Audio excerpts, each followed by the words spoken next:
নতুন বছরের ছুটিতে চীন জুড়ে দেখা গেছে বিদেশি পর্যটকদের ব্যাপক উপস্থিতি। ভিসামুক্ত নীতির সুবিধা, বৈচিত্র্যময় পর্যটন পণ্য আর অনন্য সাংস্কৃতিক অভিজ্ঞতার টানে রেকর্ড সংখ্যক আন্তর্জাতিক ভ্রমণকারী দেশটিতে ভিড় জমিয়েছেন। ফলে চীনের পর্যটন খাত বেশ চাঙ্গা হয়ে উঠেছে। ইংরেজি নতুন বছরের ৩ দিনের ছুটিতে চীনের ইনবাউন্ড ট্যুরিজম শুরু হয়েছে দারুণ গতিতে। ন্যাশনাল ইমিগ্রেশন অ্যাডমিনিস্ট্রেশনের তথ্য অনুযায়ী এ সময়ে ভিসামুক্ত নীতির আওতায় চীন সফর করেছেন প্রায় 2,92,000 বিদেশি নাগরিক, যা গত বছরের তুলনায় 35.8% বেশি। অনলাইন ট্রাভেল প্ল্যাটফর্মগুলোর তথ্যে দেখা গেছে অভিজ্ঞতা ভিত্তিক ইনবাউন্ড ট্যুরিজম পণ্যের বুকিং বেড়েছে 30 গুণেরও বেশি।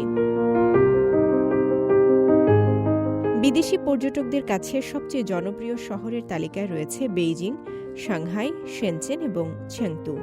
পাশাপাশি বরফ ও তুষার ভিত্তিক পর্যটন কেন্দ্রগুলোতেও বেড়েছে বিদেশি দর্শনার্থীর সংখ্যা। উত্তর পূর্ব চীনের হেলুংচিয়াং প্রদেশের রাজধানী হারবিন 2026 সালে অনেক পর্যটকের জন্য চীনে প্রবেশের প্রথম গন্তব্যে পরিণত হয়েছে। ডিসেম্বর 17 থেকে চালু হওয়া হারবিন আইস অ্যান্ড স্নো ওয়ার্ল্ডে এরই মধ্যে ভ্রমণ করেছেন 30,000-এর বেশি আন্তর্জাতিক পর্যটক। দক্ষিণ চীনের পর্যটন দ্বীপ হাইনান প্রদেশে জনপ্রিয় হয়ে উঠেছে নতুন এক পর্যটন মডেল, ডিউটি ফ্রি শপিং আর সমুদ্র সৈকত ভ্রমণের সমন্বয়। বিশেষ কাস্টমস কার্যক্রম শুরুর পর প্রথম নতুন বছরের ছুটিতেই হাইনানে 31,000-এর বেশি যাত্রী চলাচল হয়েছে, যা গত বছরের তুলনায় 23.5% বেশি।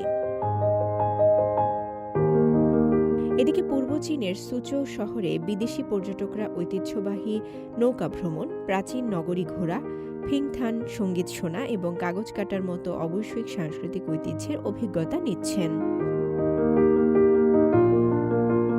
দক্ষিণ পশ্চিম চীনের ছ্যাংতু শহরে নতুন বছরের ছুটিতে বিদেশি পর্যটক এসেছেন 22,000-এর বেশি, যা গত বছরের তুলনায় প্রায় 75% বেশি।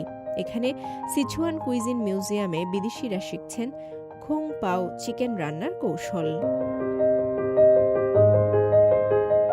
বিশেষজ্ঞরা বলছেন, উদ্ভাবনী পর্যটন পণ্য আর ভিসা ও ট্যাক্স রিফান্ড নীতির কারণে চীনের ইনবাউন্ড ট্যুরিজম প্রবেশ করেছে দ্রুত ও মানসম্মত উন্নয়নের নতুন ধাপে। চীনের বরফ ও তুষারভিত্তিক পর্যটন পণ্য ইউরোপ ও আমেরিকার পর্যটকদের জন্য খুবই আকর্ষণীয়। কম খরচে বহুমাত্রিক অভিজ্ঞতা চীনকে আলাদা করে তুলেছে। অনলাইন ট্রাভেল প্ল্যাটফর্মের বার্ষিক প্রতিবেদনে বলা হয়েছে, 2025 সালের প্রথম 3 প্রান্তিকে চীনে ইনবাউন্ড ট্রাভেল বুকিং দ্বিগুণ হয়েছে। বিশেষজ্ঞদের ধারণা, এই প্রবৃদ্ধি 2026 সাল জুড়েই অব্যাহত থাকবে, যা চীনের পর্যটন শিল্পকে আরও সমৃদ্ধ করবে। রওজে জাবিদ ঐশী, সিএমজি বাংলা।